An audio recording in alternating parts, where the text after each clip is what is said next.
Em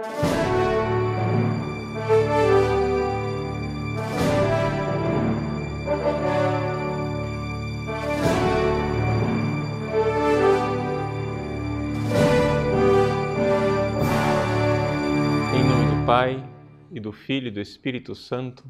Amém. Inspirai, Senhor, as nossas ações e ajudai-nos a realizá-las, para que em vós comece e para vós termine tudo aquilo que fizermos, por Cristo, Senhor nosso. Amém. Santa Maria, Mãe de Deus, rogai por nós. Em nome do Pai, e do Filho e do Espírito Santo. Amém. Muito bem, bem-vindos mais uma vez ao nosso encontro semanal ao vivo. Uma alegria nós estarmos juntos. E o tema do nosso encontro de hoje, nossa reflexão, é a respeito da masculinidade. Ou seja, o que é que está acontecendo, ao final das contas, com os homens? Está acontecendo uma mudança, sem dúvida alguma, uma mudança na identidade do homem enquanto tal. Por que é que está acontecendo isso? Isso é natural? Isso é uma engenharia? O que é a masculinidade? A masculinidade é uma invenção da cultura ocidental? É algo natural? É algo desejado por Deus? É um pouco tentando responder essas várias perguntas que nós vamos fazer no nosso programa hoje. Eu gostaria de começar com uma palavra da Sagrada Escritura, né? Quando o rei Davi estava para morrer, ele chamou seu filho Salomão, o herdeiro do trono, né? No primeiro livro dos Reis, capítulo 2, quando ele narra a morte de Davi, está lá Salomão, e Davi vai dizer suas últimas palavras do seu filho. Aproximando-se o fim de Davi, deu ele ao seu filho Salomão as últimas instruções. Então vejam, nós estamos aqui diante de palavras inesquecíveis para um menino. O rapaz está ali, diante do seu pai, que vai morrer e que vai deixar para ele o trono, vai deixar para ele o futuro, né? Ele deve agora seguir as instruções do seu pai. E o que é que este pai diz para ele? Eu me vou, disse Davi, pelo caminho que segue toda a terra, ou seja, eu vou morrer. Olhem agora a palavra que Davi dirige a Salomão.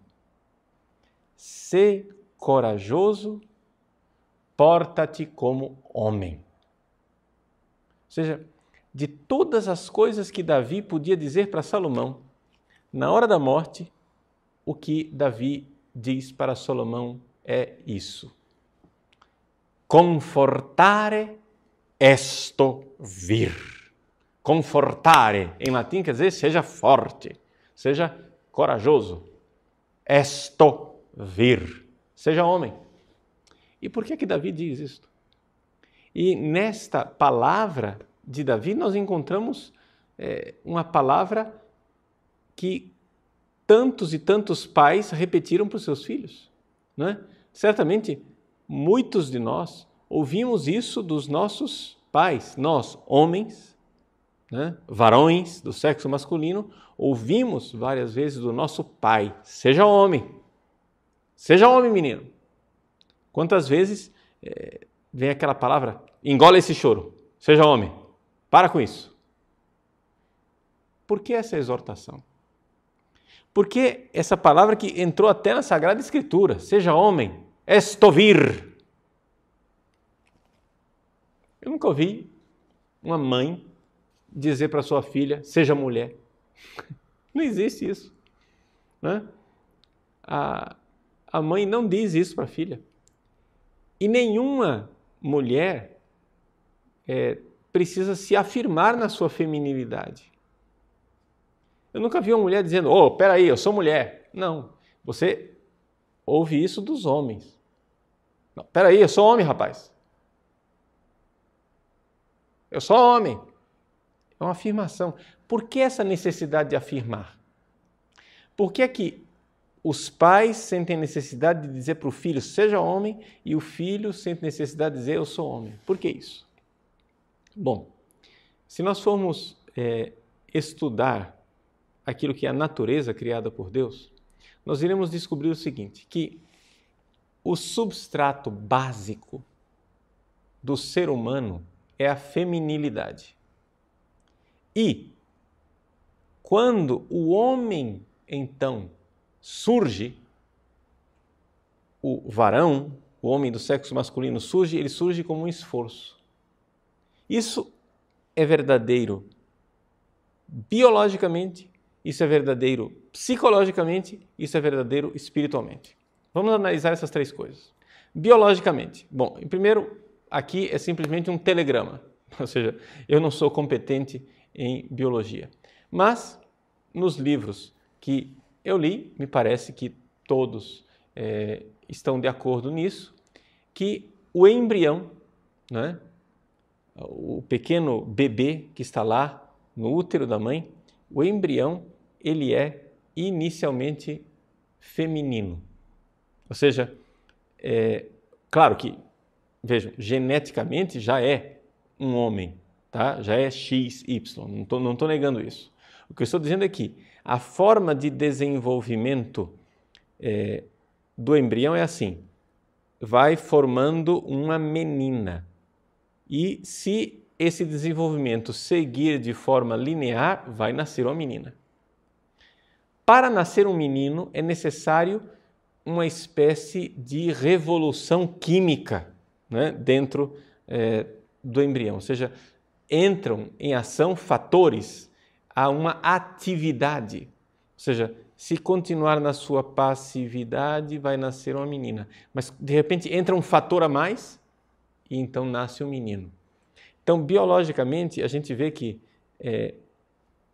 basicamente o ser humano é feminino, um esforço faz nascer o menino, o masculino, o homem. Isso acontece também psicologicamente. Psicologicamente falando, tanto o menino como a menina são criados pela mãe, não é isso? Isso é natural, isso não é uma coisa assim simplesmente cultural, é uma coisa da própria natureza. Por quê? Pelo fato de que nós não somos somente seres racionais, nós somos também mamíferos, né? Nós somos animais mamíferos. E entre os mamíferos, a prole, exatamente porque mama, fica do lado da mãe. Então, muito bem, a tendência é que a prole, ou seja, a criança, fique do lado da mãe. As meninas, elas estão do lado da mãe, continuam do lado da mãe e, acolhidas pela mãe e em plena harmonia com a mãe, serão mulheres. Não é necessário um grande esforço para isso. Basta a convivência com a própria mãe. Mas o menino não é assim. O menino, ele precisa fazer um esforço. O menino precisa se afastar do mundo da mãe. E ao se afastar do mundo da mãe, ele se torna homem. Então, vejam que o nascimento de um homem é um esforço. É por isso que é necessário que se diga para o menino, seja homem, esto vir, né? Seja homem, rapaz. Isso quer dizer o seguinte, faça força. Porque se você continuar nessa inércia, se você continuar sem fazer força, você vai ficar menininha, você vai ficar efeminado. Vejam, aqui eu não estou sendo chauvinista, eu não estou dizendo que ser mulher é ruim. Não, ser mulher é a melhor coisa do mundo para as mulheres. Mas não é a melhor coisa do mundo para os homens. Aqui que está a coisa. Ou seja, não é bom para o homem ser feminino. Por quê? Porque, como o próprio Santo Tomás de Aquino nos faz ver, existe uma riqueza na diversidade dos gêneros. O fato de que Deus nos criou homem e mulher, e isso está lá no livro do Gênesis, não é? Que Deus os criou homem e mulher, macho e fêmea, isto é uma riqueza, é uma coisa boa, é uma diferença desejada por Deus. Então, essa cultura revolucionária que está aí, querendo igualar, não é, o homem e a mulher, na verdade, está querendo empobrecer o gênero humano. Por quê? Porque existe uma riqueza nessa diferença entre homem e mulher. Só que esta riqueza, que biologicamente já existe, não é? O corpo de um homem é bem diferente do corpo de uma mulher. É também uma realidade psicológica. E, não somente, é também uma realidade cultural e espiritual. Eis aqui o terceiro ponto. O terceiro ponto está no fato de que nós, cristãos, nós da cultura ocidental que recebemos uma herança judaico-cristã, nós desenvolvemos essa realidade espiritual que digamos assim, um aperfeiçoamento espiritual daquilo que os homens já são tendencialmente nas várias culturas, nos vários povos. Não é? Você vai nas tribos dos nossos índios, você tem lá o ritual de iniciação do menino, onde o menino é tirado da mãe, é arrancado do mundo feminino e tem que passar por uma prova. Ele tem que passar por uma caçada difícil, ele tem que colocar uma luva cheia de formigas, ele tem que passar por um ritual de iniciação em que é derramado sangue do seu corpo, etc. Tudo isso que existe nas várias culturas, não é?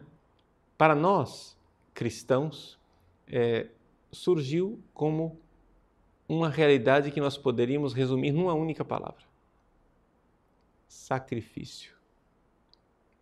Ser homem é oferecer um sacrifício, é se sacrificar. Então, este esforço do homem que sai do mundo feminino, para nós cristãos, é uma configuração a Cristo. São Paulo nos diz claramente na sua carta aos Efésios: homens, amai as vossas esposas como Cristo amou a igreja. O que é ser homem, então? Ser homem é dar a vida. Dar a vida pela esposa. Algumas pessoas ficam, principalmente as mulheres, ficam ofendidas quando a gente pega, não é, a carta de São Paulo aos Efésios. E São Paulo diz assim, que as mulheres devem ser submissas aos seus maridos. Então, está vendo?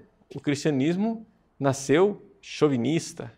Isso é uma coisa inaceitável. Como é possível aqui dizer, sede submissa aos vossos maridos? No entanto, a grande realidade é a seguinte: quando você explica as duas coisas que São Paulo está dizendo, São Paulo está dizendo, mulheres, sede submissas aos vossos maridos, mas ele está dizendo também, homens, amai as vossas esposas. Então, isso quer dizer o seguinte: eu nunca vi, sinceramente, nunca vi uma mulher católica, né? Não estou falando de uma feminista com a qual não dá nem para dialogar, porque ela já está ideologicamente viciada. Mas estou falando uma mulher comum, como aquelas que nós encontramos nas nossas igrejas normalmente. Eu nunca vi uma mulher que, quando ela ouve a explicação desse capítulo, ficar ofendida com esse capítulo. Por quê? Diz assim, Efésios 5:25, maridos, amai as vossas mulheres como Cristo amou a igreja e se entregou por ela. Ora, primeiro, o pressuposto é esse. O marido, quem é o marido? Quem é o homem? O homem é um homem que derramou seu sangue na cruz do dia a dia pela sua esposa.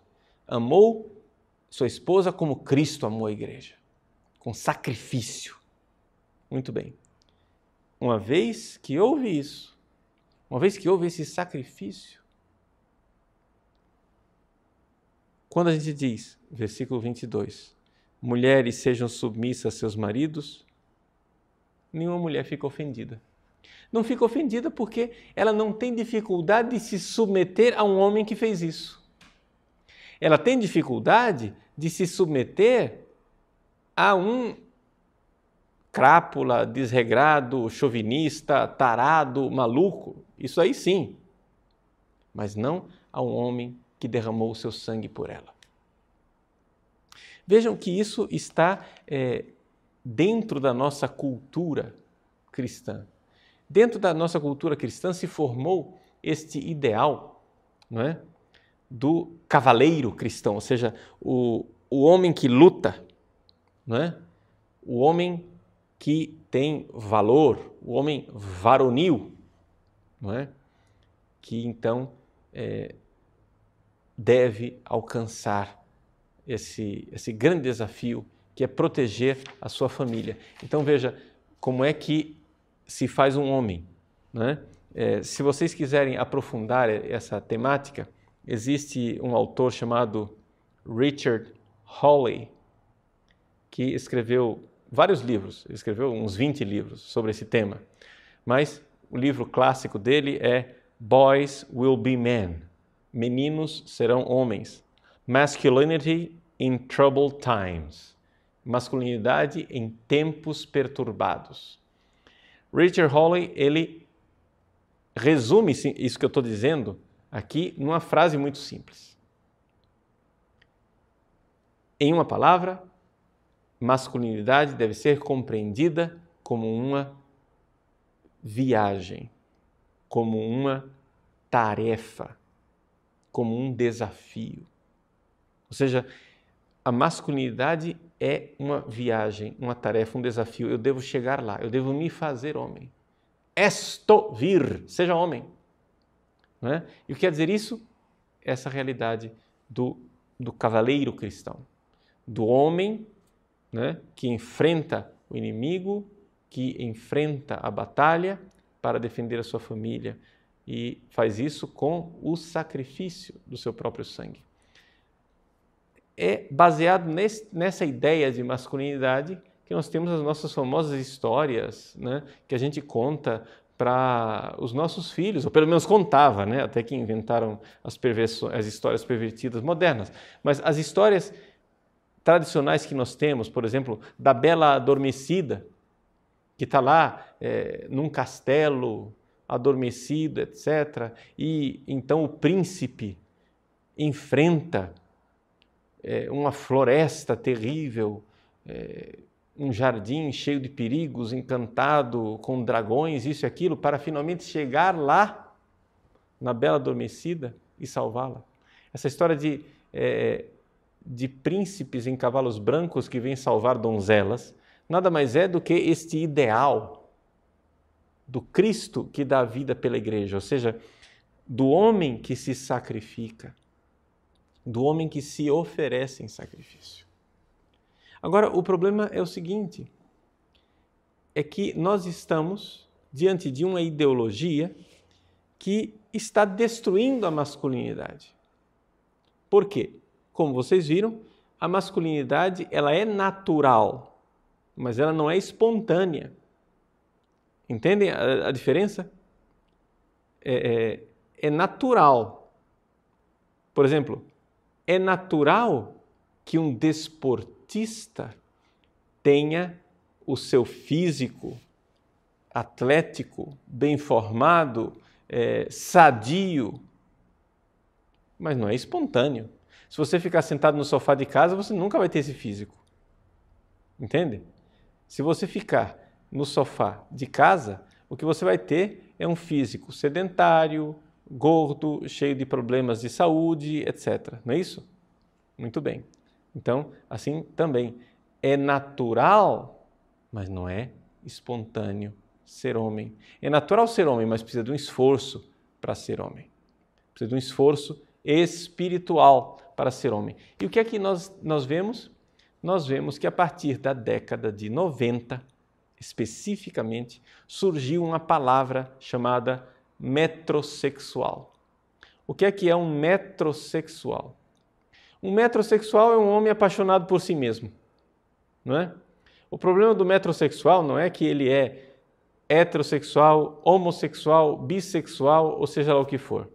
O problema do metrosexual é que ele é um homem apaixonado por si, ele é um narciso, ele é um sujeito que não sai da frente do espelho. Então vejam como aqui foi completamente adulterado, não é? Aquela noção do homem que se sacrifica. Enquanto se pensava a masculinidade em termos de sacrifício, agora se pensa a masculinidade em termos de autocomplacência. Não é? Então, vamos aqui colocar alguns termos de comparação. Quando você pensa os rapazes, vamos lá, pessoal aí, os homens, pessoal, a galera masculina, o pessoal do meu time aí. Quando você assiste um filme, quais são os filmes que você diz, realmente eu gostei? Bom, pelos filmes que você diz que gostou, dá para se medir o grau da sua masculinidade. Se você só gosta desses filmezinhos românticos, meigos, né? Soft, né? Essas coisinhas assim sentimentais, depressivas, isso e aquilo, meu irmãozinho, pense bem que a sua virilidade está correndo um sério risco, ok? Agora, essa é uma perversão num extremo, tá? Que é o homem que perdeu a fibra. O homem que ficou feminino, ele não fez esforço para ser homem, né? Ele não teve um pai que disse para ele, seja homem, rapaz. Então ele perdeu a fibra. No outro extremo, que é também uma patologia da masculinidade, nós temos o quê? Nós temos o cara, né, que só gosta de filme se nos primeiros 5 minutos de filme não morreram 40 pessoas de forma sangrenta e absurda, ele também não gosta do filme. Por quê? Porque ele gosta de violência. Ele simplesmente gosta da violência pela violência, né? Ele gosta da brutalidade. Ele gosta da bravata. Ele gosta do homem que simplesmente é ríspido, duro, injusto e mau. Esse é outro extremo, não é? No meio, nós temos a virtude cristã, que são aqueles filmes em que você admira homens que viveram um grande sacrifício, não é? Homens que enfrentaram alguma coisa. Quando você assiste, por exemplo, aquele seriado da HBO, né? Band of Brothers, né? É um seriado, aquilo é uma coisa viril, é um ideal ali você vê o sacrifício. Sacrifício pela pátria, sacrifício por suas famílias, sacrifício pela liberdade, sacrifício pela justiça, etc. Quando você assiste a vida de um santo e vê o santo se sacrificando, né, você vê aquilo. Então, veja, quando os filmes que você mais gosta são filmes onde ali havia um homem que se sacrificava, a sua virilidade é sadia, sua virilidade está no bom caminho, né? Então, nem esse negócio assim,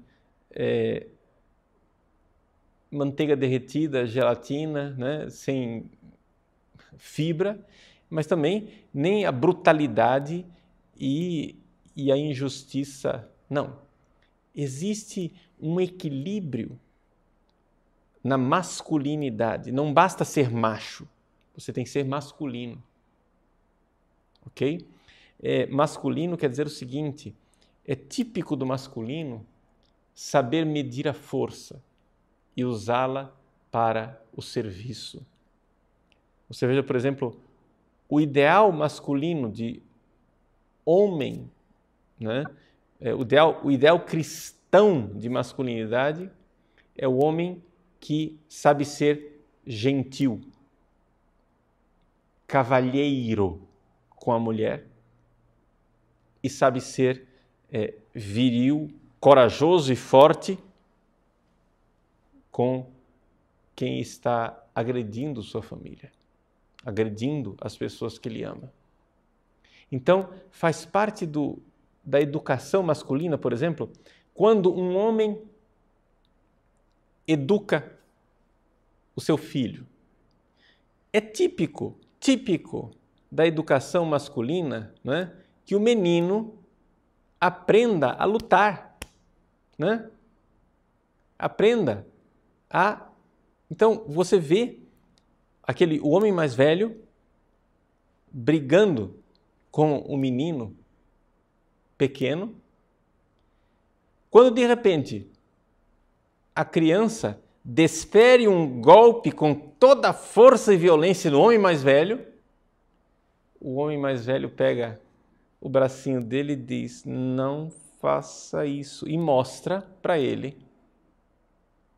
com uma pequena pressão, que eu estou brincando com você, mas eu estou segurando a minha força. Eu não estou brigando para valer. Eu estou contendo. É importante isso. O homem saber que ele tem força, mas ele é capaz de contê-la. Isso é masculino. Isso é masculinidade cristã. Não é a força bruta. E também não é a fraqueza. Né? As pessoas às vezes me perguntam: padre, é justo dar armas, dar revólver, pistola, espada para os meninos? Sinceramente, eu acho extremamente sadio você fazer isso. Mas que é isso? Vai ensinar o menino a ser violento? Não, vai ensinar o menino a ser homem. Por quê? O que você deve olhar para o seu filho é o seguinte: que ele, quando brinca de revólver, quando brinca de rifle, metralhadora, espada, ele esteja brincando numa fantasia em que ele está dando sua vida, arriscando sua vida por uma causa nobre, em que ele não está realizando violência pela violência. Vejam que eu estou demonstrando para vocês onde é que está o equilíbrio entre a brutalidade irracional e a feminilidade, né, sem fibra. Está nessa realidade do sacrifício, do homem que tem força.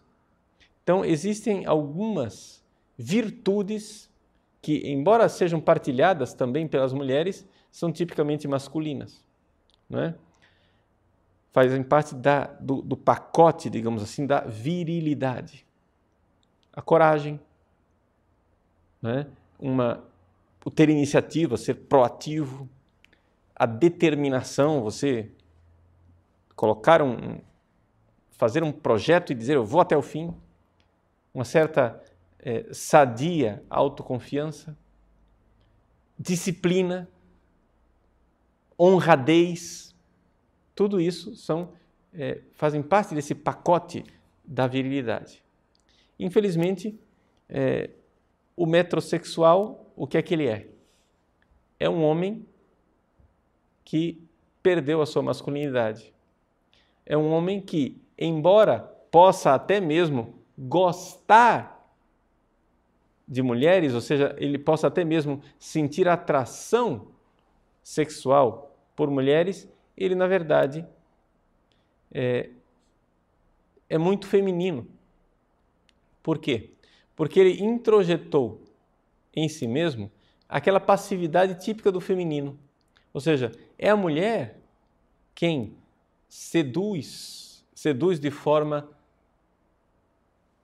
a atrair o homem de forma passiva. Ela é passiva, né? A gente usa a palavra passivo não que ela não tenha atividades nisso, é uma passividade extremamente ativa, né? a sedução da mulher, mas ela atrai através da sua beleza, né? Ela quer ser desejada. Veja o verbo passivo, desejada. E enquanto o homem deseja. O metrosexual, ele quer ser desejado também. Né? Então a gente vê aquelas cenas em academias, aqueles rapazes que podiam muito bem estar fazendo um esporte competitivo, típico do sacrifício masculino para alcançar um alvo com determinação, estão simplesmente montando músculos inúteis que servem simplesmente para ficar se venerando na frente de um espelho. Um metrosexual é um homem apaixonado por si mesmo. Né? E como muitas vezes as mulheres não expressam o desejo da forma que ele gostaria, embora ele seja às vezes um homem que gosta de mulheres, ele adora ser cortejado e rodeado, né, por rapazizinhos efeminados que admiram os músculos dele e que acham ele muito fortão e bonitão. Né? Tudo isso é uma grande destruição da masculinidade enquanto realidade virtuosa. Ou seja, existe uma realidade que é o masculino biológico. Nós podemos dar um passo a mais. Existe a masculinidade psicológica, mas podemos dar um passo ainda maior, que é a virilidade enquanto virtude espiritual e cristã. Vamos fazer um pequeno intervalo e voltamos já já para responder as suas perguntas. Nós retornamos então para responder as suas perguntas. Nós temos algumas perguntas aqui. O Renan Cunha quer saber o seguinte: Padre, o que dizer das campanhas que são contra as armas de brinquedo? Bom, veja, pode até ser que tenha gente bem intencionada na coisa, mas aqueles que formularam essa ideologia de que não se pode mais ter armas de brinquedo, que a violência e tal, e se usa exatamente acontecimentos como, por exemplo, algum snapper, um atirador, né, que de repente faz um estrago numa escola nos Estados Unidos. Você está vendo? Isso é a violência dos filmes, isso e aquilo. Para tirar essas armas de brinquedo das mãos das crianças e para campanhas desarmamentistas na sociedade, na verdade, isso daí é um instrumento muito importante no projeto de implantação de uma ditadura. Lembrem-se que a primeira coisa que Hitler fez na Alemanha foi uma campanha de desarmamento. Hitler queria desarmar os alemães. Enquanto isso, ele armava o Estado. Então, esse aparelhamento do Estado, né, pela ideologia socialista, em que o Estado é que é o provedor, o Estado é que vai nos defender, o Estado é que é tudo, é que está um pouco também por trás disso tudo aí. Alexandra Moraes. Como diferenciar virilidade com sexualidade no mundo de hoje? Veja, Alexandra, a questão da virilidade, ela é uma virtude, não é? Essa virtude exatamente do viril, do homem. Veja que existe algo aqui de diferente entre o homem e a mulher que é desejado por Deus. Deixa eu esclarecer isso para vocês. Olhem para o próprio corpo do homem, né? E o corpo da mulher. O corpo da mulher, ele, diante da criança, por exemplo, o corpo da mulher é macio, acolhedor, digamos assim, mais delicado, enquanto o corpo do homem é feito mais para resistir, não é? Existe essa realidade do homem que deve resistir e é feito para o sacrifício. não é? Eu não estou dizendo que as mulheres não fazem sacrifício. Claro que fazem. As mulheres têm uma fibra extraordinária porque pela sua própria natureza Deus as fez, por exemplo, para suportar a dor do parto. Então não há dúvida nenhuma. Mas o sacrifício do enfrentamento, do dar a vida para defender, isso é típico do homem, não é? Então essa é a virtude da virilidade, coisa que não é apreciada no mundo moderno, porque o mundo moderno tornou-se inimigo do homem.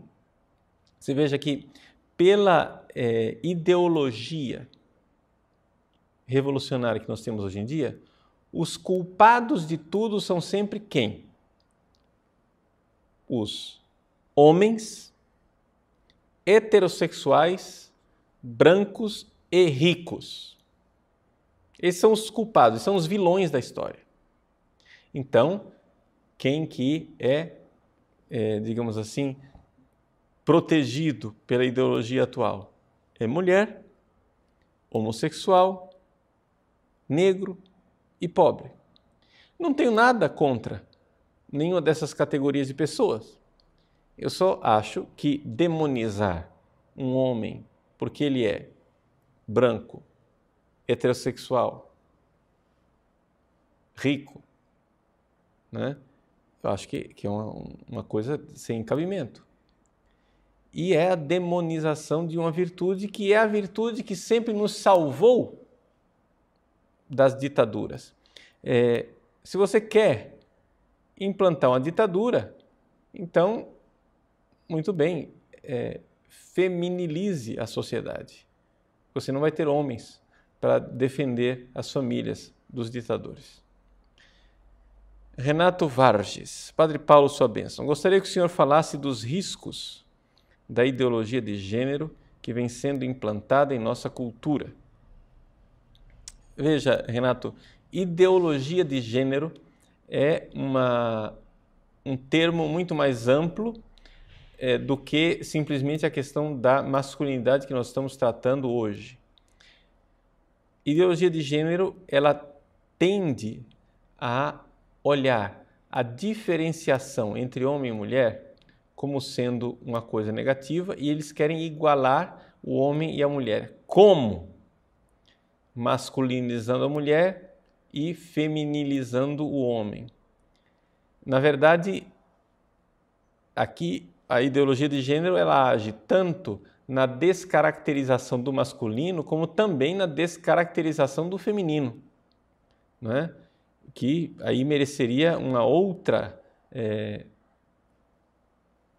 outro encontro nosso para falar a respeito da situação das mulheres. E certamente acho que é muito oportuno que nós, num outro dia, falemos também a respeito do feminino, né? Estamos falando aqui do masculino porque na realidade, é o tema que é menos tratado hoje em dia e que está sendo, digamos assim, mais boicotado, né, pelos educadores.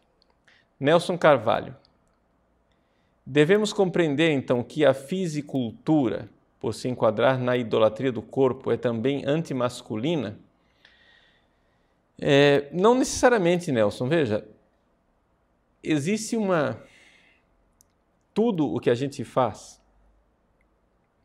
de bom na vida pode também ser distorcido pelo demônio como sendo vaidade e como sendo idolatria, não é?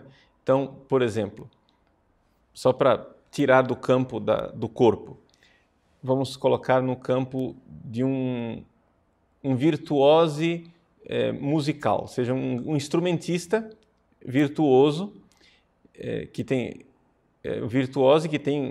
uma capacidade musical extraordinária, né? Ele desenvolve aquilo e desenvolve aquilo para quê?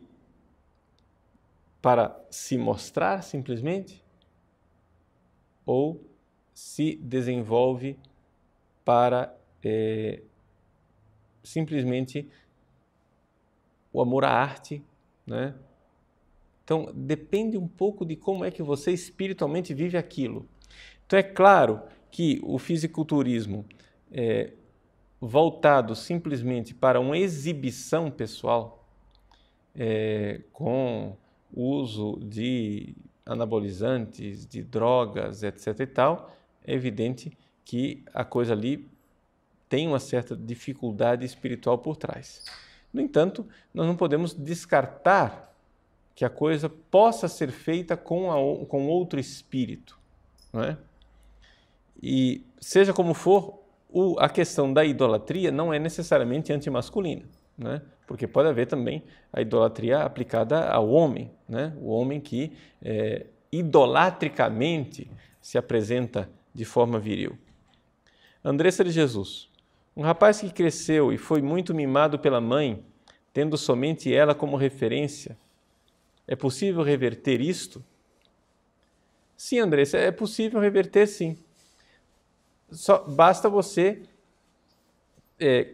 colocar, assim, esse rapaz precisa ser convencido do esforço que ele precisa fazer, tá? Ele precisa se convencer de que este jeito que ele está,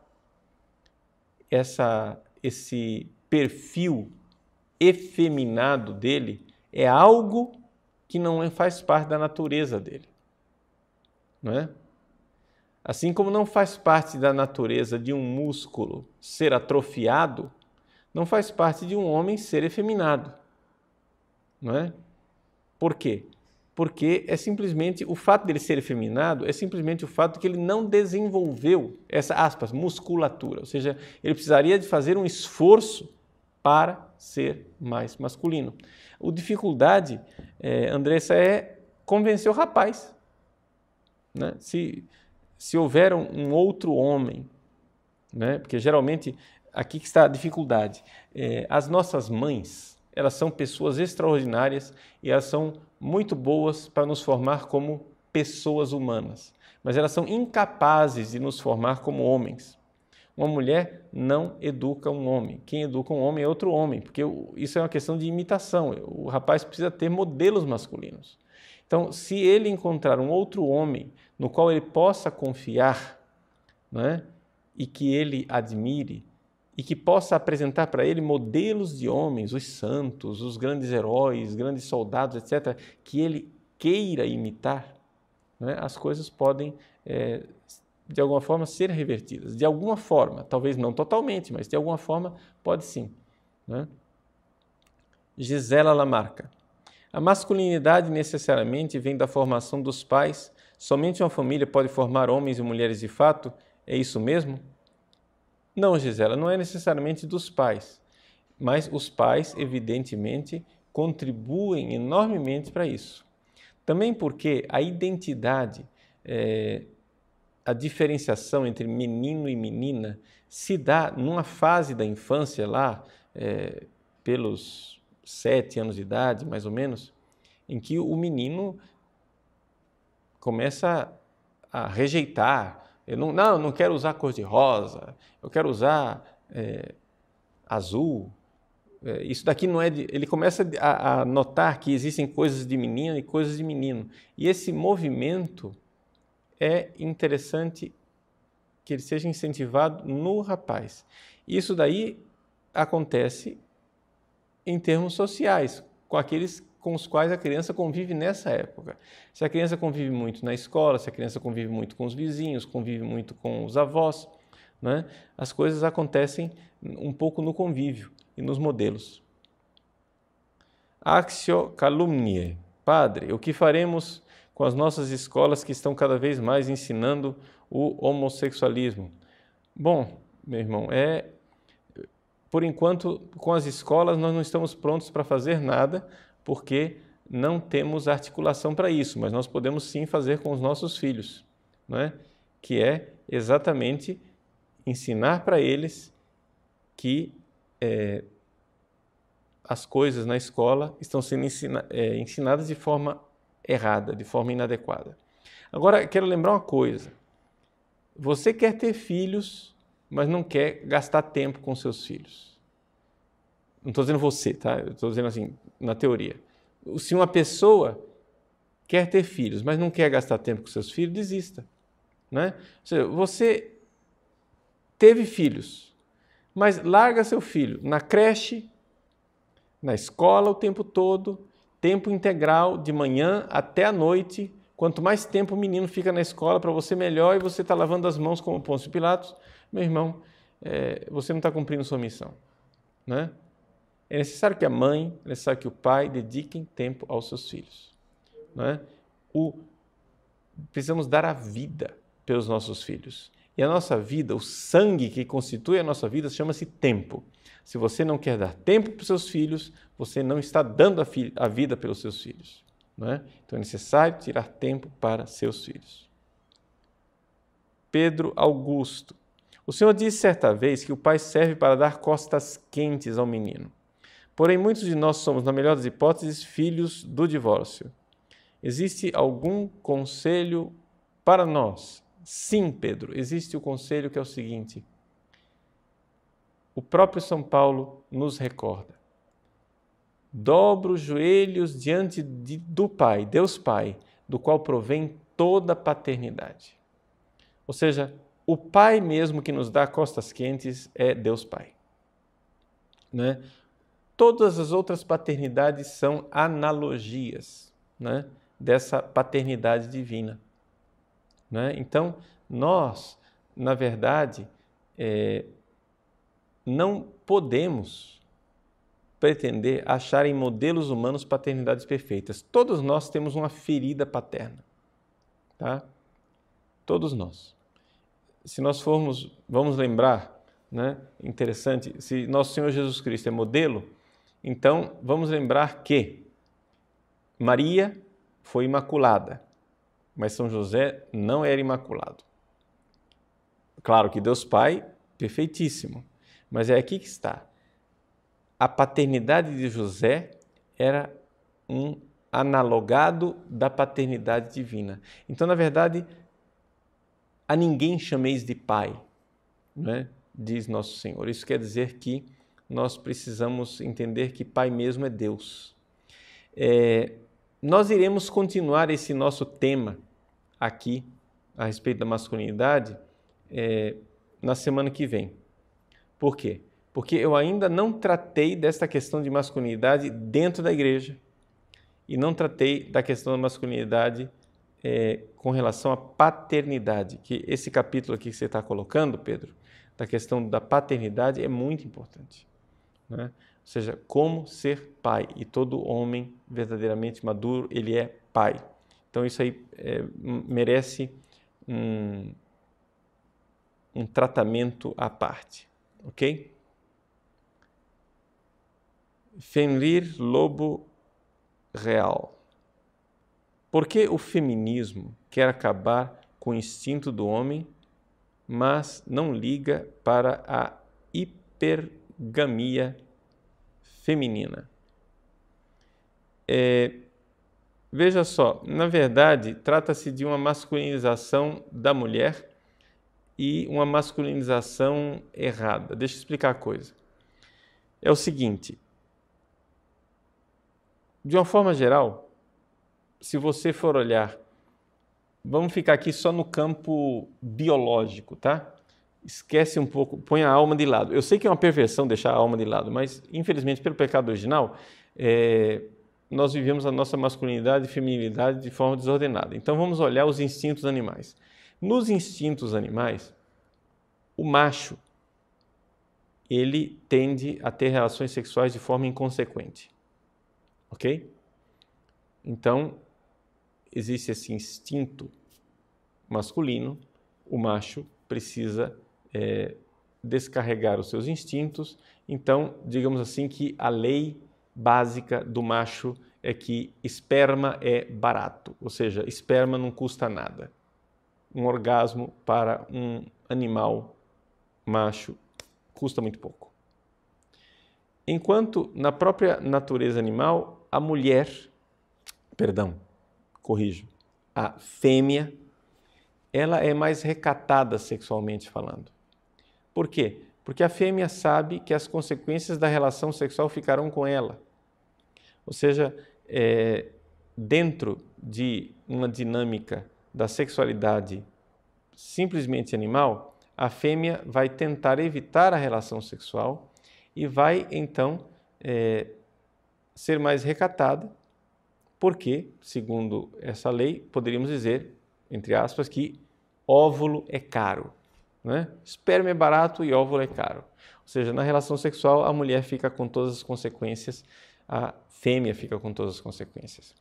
Ora, quando nós, na nossa cultura revolucionária atual, dissociamos sexo e procriação, qual é a consequência disso? A consequência disso é que a mulher, agora, pode fazer sexo de forma, aspas, barata. Tá? É uma ideologia. Eu sei que essa coisa de fazer sexo tem consequências terríveis para os dois lados. Tá?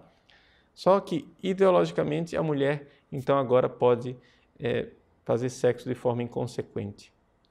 Então, aqui é que está essa hipertrofia, digamos assim, né? Esse crescimento da realidade sexual da mulher. E, enquanto isso, o homem precisa ser contido nos seus instintos e o que por quê? Porque o hormônio masculino é a base daquilo que é a virilidade, que pode ser uma agressividade, mas pode ser também coragem, né? Pode ser também sacrifício, etc. Existem umas pesquisas biológicas mesmo, que foram feitas ultimamente, que mostram que não se sabe por que fatores, se suspeita que por causa da alimentação, por causa de hormônios, principalmente em aves como frangos, companhia limitada, e também por causa de peixes, moluscos, etc., forma de tratamento de certos alimentos, se suspeita que a causa sejam os alimentos, se vê claramente que houve uma diminuição de testosterona nos homens nos últimos tempos e, inclusive, uma diminuição da quantidade de espermatozoides produzidos pelos homens. Então, nós estamos diante de uma real desvirilização, né? Ou seja, está diminuindo, está faltando homem no mercado, né? O negócio está complicado, ou seja, os homens estão cada vez menos viris. Isso não somente, não estou falando em termos virtuosos e psicológicos, estou falando em termos de masculinidade física, biológica, né? Isso é uma coisa meio alarmante. Mateus Henrique, padre, as atuais bandas pop que agradam muitos jovens influenciam na criação de uma sociedade masculina cada vez menos viril. Olha, Mateus, existe um pouco de tudo, né? Existem bandas que mostram um macho agressivo e muito pouco virtuoso, não é? Que vai na direção de um homem também não temente a Deus, quase satanista e companhia limitada. E existem outras bandinhas coloridas por aí, né? Onde se coloca como o ideal para os nossos adolescentes essa coisinha do menino meio efebo, né? Que tem características um pouco andrógenas, né? Então isso também faz parte dessas perversões. Tá bom, acho que paramos por aqui com as nossas perguntas, deixando para você o convite para a aula que vem, nós tratarmos mais uma vez deste assunto que é a masculinidade, só que dessa vez iremos tratar isso dentro da igreja. Está faltando homem dentro da igreja. Em que sentido? Esse é o tema, né, da nosso próximo encontro ao vivo na semana que vem. Para terminar, gostaria de fazer um apelo para vocês que estão aí na nossa sala de aula hoje. É o seguinte, gente, o que é que houve com o pessoal, né, que assina o site? Nós estamos notando um déficit enorme nesse mês, né? Você aí que paga, principalmente o pessoal do PagSeguro, né? Dá uma revisada aí se você não esqueceu de pagar o boleto, né? Porque as nossas contas chegam, né? Nós, como eu disse para vocês, nós estamos num projeto de montar o nosso estúdio, de montar uma pequena web TV, né? E gostaríamos de poder realmente dar passos firmes. Mas, assim, a gente fica às vezes com medo de dar o passo firme porque tem uma certa oscilação. Então, pediria essa fidelidade, né? E outra coisa, para você que faz as aulas ao vivo, participa, ouve os nossos parresias, Resposta Católica, etc., mas não é assinante do site, gente, vamos contribuir, tá?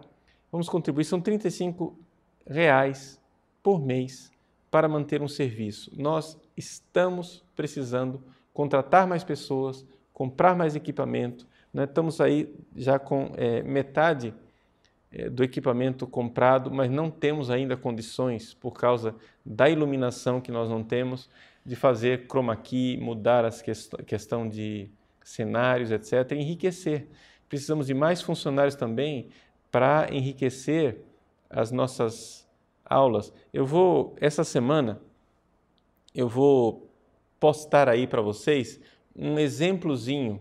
O pessoal está gostando tanto das aulas de teologia, método teológico, etc., e nós temos um exemplo de como é que eu posso ir dando aula e aparecendo imagens do lado, e uma série de coisas artísticas que tornam melhor. Aquela mesma aula que está lá no nosso site pode ser melhorado muito, mas para isto eu não tenho pessoal suficiente, eu não tenho equipamento suficiente, porque se eu colocar um chroma key numa aula de 25 minutos, só para renderizar esse negócio aí eu vou passar dias, entende? O computador trava umas 4, 5 vezes e a gente não vai para frente, aí não dá para manter o site desse jeito. Por quê? Porque nós precisamos comprar equipamento, né? Nós temos aí o orçamento de um computadorzinho que custa R$50 mil, né? Uma iluminação de R$20 mil. Tudo isso está esperando, né, a contribuição. Isso sem falar do imposto, né, que nós temos que pagar para o nosso governo, né, nos vários âmbitos. Então, assim, nós queremos manter nossa empresa impecável nessa questão de contabilidade e de imposto de renda, também para não abrirmos o flanco a alguma acusação de inimigos e pessoas que queiram nos fazer o mal. Então, tudo isso, né? Nós temos nossas contas regulares, temos os nossos gastos, material que nós importamos pagando o imposto, com notas fiscais, com tudo muito regular, tudo muito certinho, mas isso custa dinheiro para nós mantermos o nosso site, tá bom? Então, assim, estou só gastando um pouco de tempo falando desse negócio aqui, mas para vocês se conscientizarem, porque acho que é necessário também uma certa fidelização, né, da parte dos nossos assinantes, tá joia? Então, convidem mais alguém, façam campanha, né, vão atrás de pessoas que sejam assinantes e que realmente contribuam com o nosso site. Deus abençoe você. Nos vemos na semana que vem para falar de masculinidade dentro da igreja. Onde estão os homens de Deus? Cadê? Né? Então, Deus abençoe vocês. Vamos pedir a intercessão da Virgem Maria. Como último recado, o pessoal aí que está se preparando para a consagração no dia 8 de dezembro. Não deixem de seguir aí, temos a postagem no nosso site, né, a respeito da preparação para a consagração, as orações diárias que devem ser feitas durante estes 30 dias, a partir do dia 8 de novembro passado até, né, a véspera da consagração no dia 8 de dezembro. Deus abençoe você. Vamos pedir a intercessão da Virgem. O Senhor esteja convosco, Ele está no meio de nós. Debaixo de vossa proteção nos refugiamos, Santa Mãe de Deus. Não despreze nossas súplicas em nossas necessidades, mas livrai-nos sempre de todos os perigos, ó Virgem gloriosa e bendita. Abençoe-vos o Deus Todo-Poderoso, Pai, Filho e Espírito Santo. Amém. Até semana que vem, se Deus quiser.